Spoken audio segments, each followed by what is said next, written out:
Few years ago, something very unusual happened with my best friend when I was 15 years old. One evening, I stayed over at his house. After a long night of watching horror films, we felt like doing something more thrilling. Close to where my friend lived, there was an area full of abandoned homes, scheduled to be torn down within a couple of days. The government had already fenced off the whole block, placing large warning signs everywhere. Do not enter. Every single house had been sealed, with heavy planks covering the doors and windows, making it impossible for anyone to go inside. Even so, we decided to sneak in and wander around. My friend knew a weak spot in the fence where we could slip through. Once inside, we explored the silent block, taking random photos for fun. All of the houses were tightly boarded, except one. On the upper floor of a particular house, we spotted a window that wasn't fully covered. Curious, we aimed the digital camera at it and took a picture. Later that night, back at home, we started looking through the photographs we had taken. Suddenly, we froze. In the picture of that window, a woman was clearly visible. She had long black hair, pale white skin, and wore a brown raincoat. Her face looked deeply sorrowful, almost as though she was mourning something. But when we were there, we hadn't seen anyone. And the terrifying part was this: the windows and doors had all been sealed. The next day, we returned to check again. Sure enough, the boards were secure. No one could have entered or left that place. To this day, we still wonder who was the woman in that photo. But this isn't the only frightening story. What happened to my friend from Japan whom I'll call Rita was far more disturbing. Back when Rita was only 11 or 12, he was considered quite attractive for his age and had his fair share of admirers. But there was one girl who took her obsession far beyond normal. Her name was Ayano. She was 17, much older than him, and lived down the street at first. Rita didn't pay her much attention, but then she began to follow him in person, other times online. She messaged him constantly, sometimes over 20 times a day. The texts started out harmless, things like, "Be safe," or "Did you eat lunch?" But very quickly, they grew unnerving. She somehow knew personal details about him. For example, if Rita skipped lunch, she would text him, "You should eat something." If his little sister cried, Ayano would message, "I think your sister is hungry."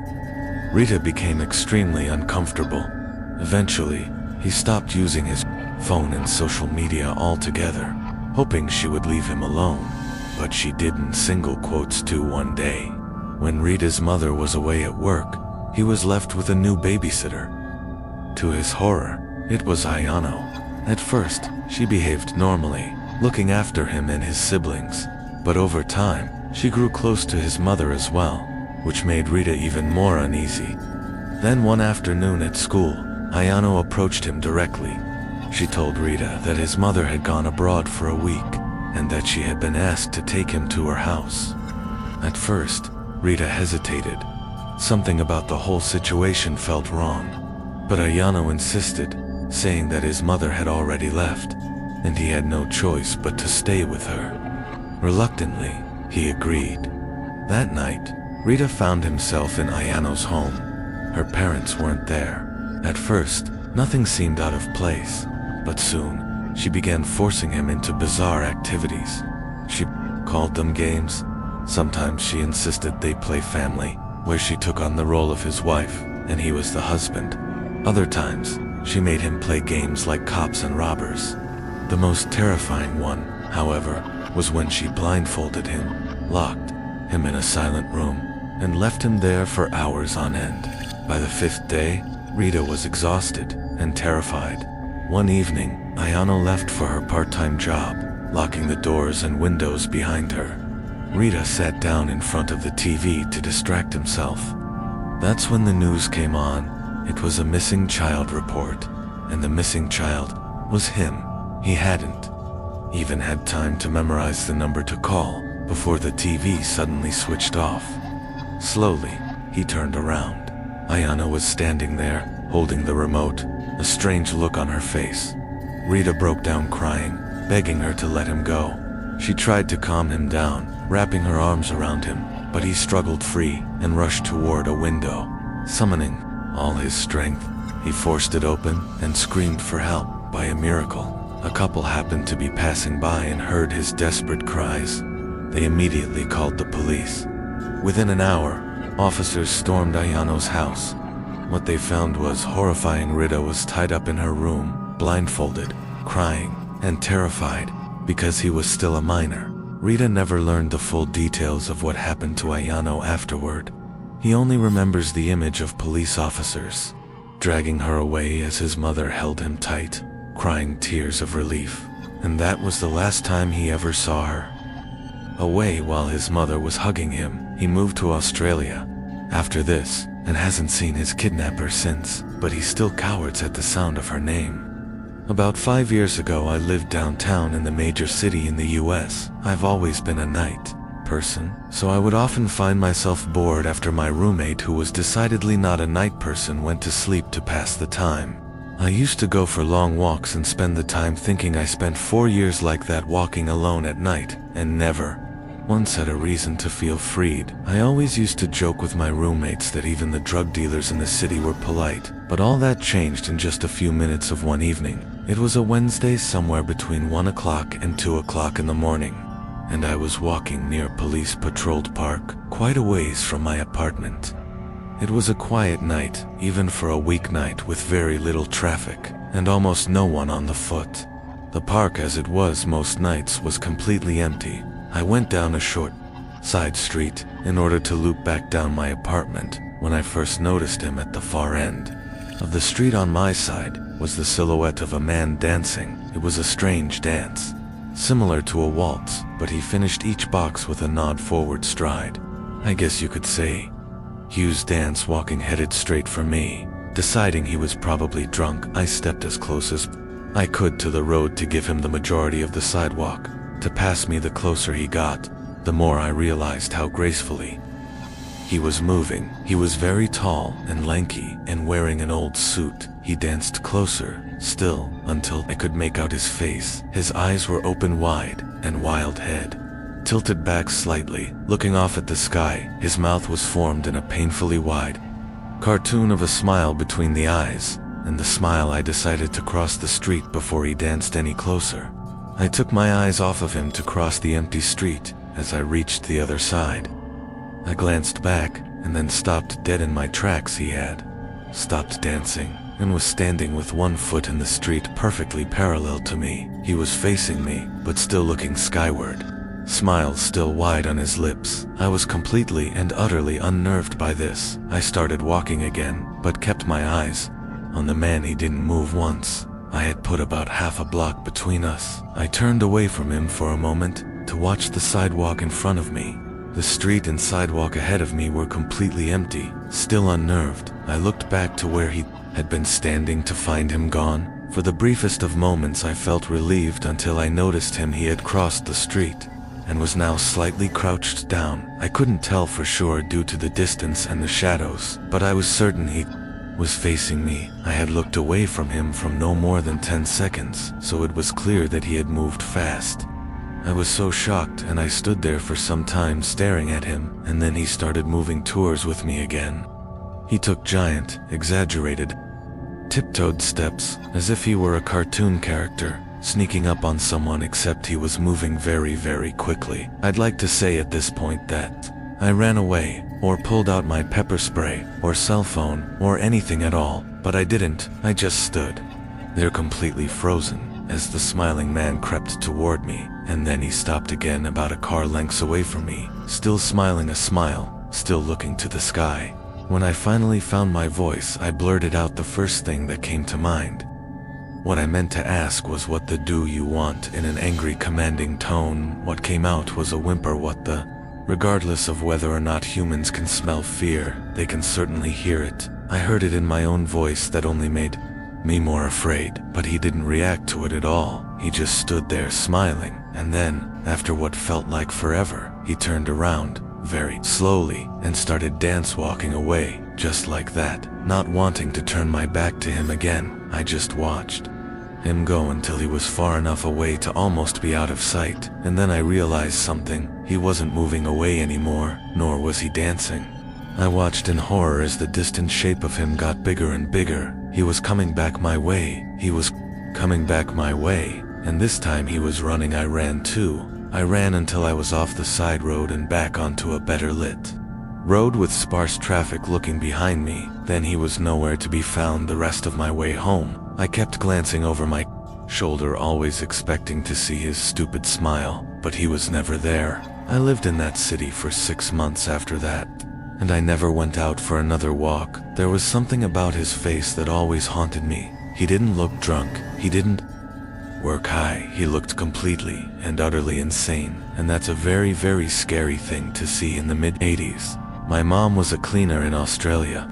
She would clean houses in suburban areas and would sometimes do houses in rural or wine regions. She would leave business cards at the local shops and got most of her business this way, and some through referrals and word of mouth. One day she got a call from a lady who sounded like she was around 60, asking mom to clean her old farmhouse. She made a lot of odd demands, and mom would usually meet clients before taking on new business. In this case, the lady did not want to meet my mom and said she would leave the keys under the front doormat. Mom agreed, mainly because the lady was quite obviously a wealthy and was offering to pay mom substantially more than she would reasonably expect.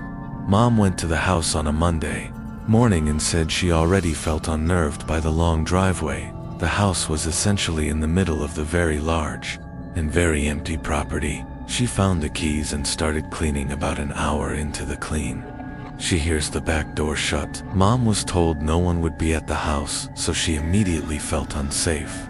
She stood frozen in the kitchen for what she said felt like 3 or 4 minutes, although she said it couldn't been much longer. There was no other car on the property. She wanted to leave immediately, but had 2 rooms left to do. Both were bedrooms, she said. His time passed and she heard nothing else. She decided that perhaps those nothing, or perhaps something, had fallen, and it wasn't the door. After all, she walked up the hallway and steps into the bedroom. All over the bed were black and white photos. As mom got closer, she realized that the photos were all of her. Some were taken at our family home, and others were taken at other houses. Mom would clean some through windows or over fences. She used the house phone to call the police and immediately drove to the end of the driveway. The lady ended up being investigated, but continued to claim that it was a break-in after some time. The police stopped with her searching, and we ended up moving to a new town 4 months later. I'm 22, and this incident happened a year and a half ago. I had just moved into my first apartment and was in the process of moving in. The door that led to my apartment locks itself automatically when closed, so I was going to the entrance of the apartment complex to get my mail. While talking on the phone with my friend, I returned to the apartment and sat on the bed. While opening the mail while using the phone, I dropped the phone on the floor and it landed under the bed, so I had to lie on the floor and stretch for it. I saw something that caught my eye. There was someone under my bed. My eyes widened and I choked the urge to scream. The person under my bed was lying still with his back towards me and his head to his chest, so I couldn't see his face and he didn't see me. Trying to be rational while so many thoughts rushed through my head, I picked up the phone, said sorry. I dropped my phone. I'm just gonna take a shower and call you back. The bathroom is right by my bed. So I hastily walked in quietly, locked the door, turned the shower on, jumped out my window and called the police. They told me to wait nearby, but to go across the street and see if anybody comes out the door of the apartment complex. This was during the summer, and oh, still light out. I placed myself across the street, hiding behind a car wall, watching my open bathroom window and the entry door. I called my friend, and he came over just before the police. I gave them my keys and they went inside. Only moments later, 2 cops came out holding a thin and tired-looking man. His eyes looked crazy, but he didn't try to get away. The policeman that stood beside me and comforted me while the police searched through my house told me that the man stood outside my bathroom door with one of my kitchen knives waiting for me to come out. This man had somehow crept in my entry door while I was getting my mail and hid under the bed. The man that was trying to hurt me turned out to be a homeless person and was placed in a mental hospital when I was 21. Me and my girlfriend were upstate and my girlfriend started shaking me, telling me she heard something outside. I assured her it was most likely a deer or bear or something, but then 5 minutes later, my girlfriend looked at me again. I heard it too. I muted the TV so we could hear it better. It sounded like someone was messing around in the little one mower shed outside. My car was parked outside, and all the lights were on inside.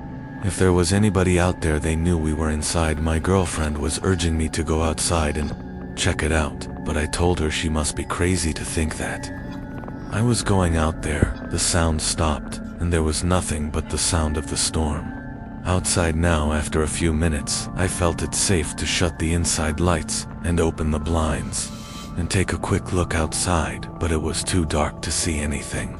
I turned on the porch light, and I was able to see a good portion of the front yard outside. There were footprints in the snow, not animal footprints, they were clearly shoe prints, and they were headed in the direction of the backyard. I went to open the curtains to the backyard window, and when I did, I felt the urge to scream, but my girlfriend did instead. Even though there were no lights in the backyard, we could see a man dressed in all black and wearing a vendetta mask facing the window.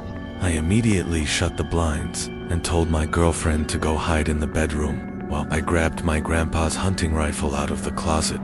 I pushed the cinder blocks and a bunch of other heavy objects, and from the door, as a barricade, shut all the blinds and lights, and went to hide with my girlfriend in the corner of the bedroom. There was a bang at the front door. He was trying to bust open the door. I don't even think he tried the knob, but it didn't matter either way. After a few futile bangs to the door, it seems the man finally gave up. I stayed up that whole night with the gun by my side. While my girlfriend slept, we packed and left first thing in the morning.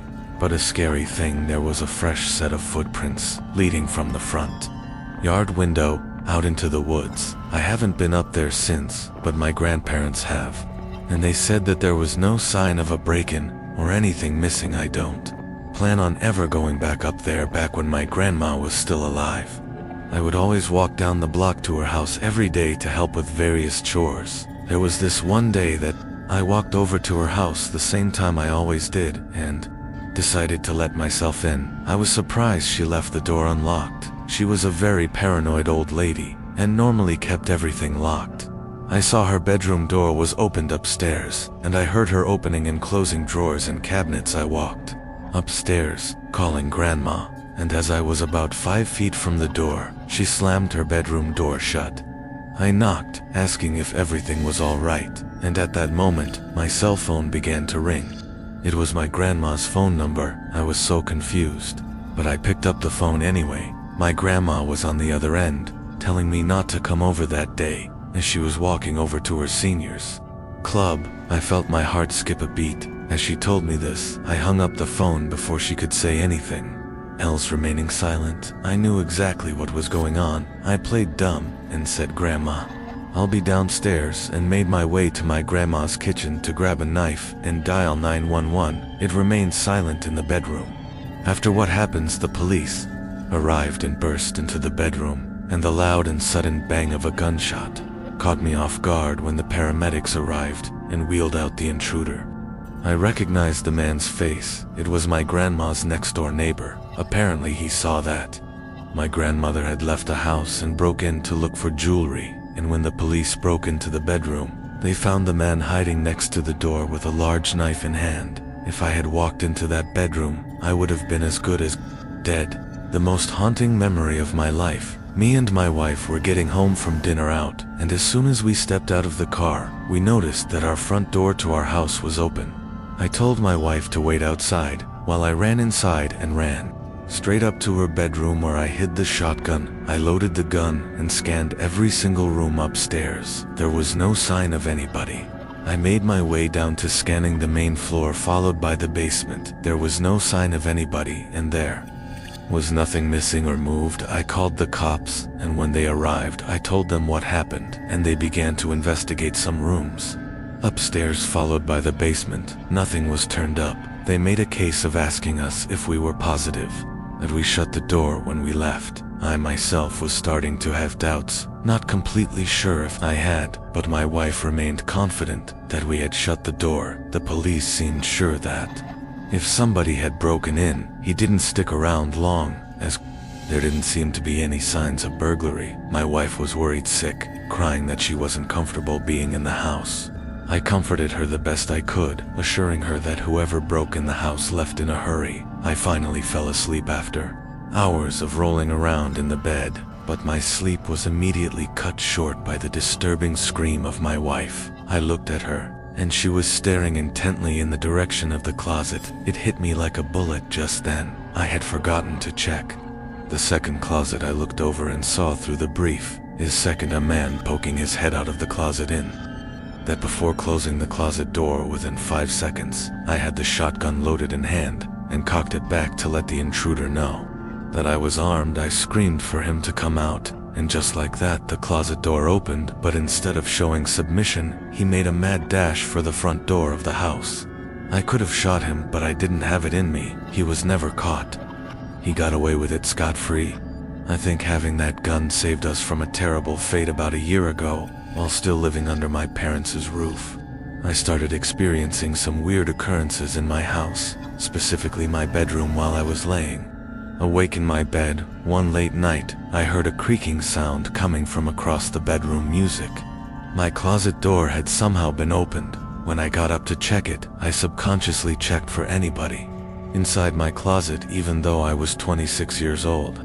Of course, there was nobody inside, so I shut the door and went back to bed. Later that same night, I would hear rumbly, rattling noises coming from up above the ceiling. It sounded like something in the air ducts. It was a very strange sound. I really had no idea what to think about it, but as soon as it stopped, I kind of forgot about it quickly and fell asleep in the morning.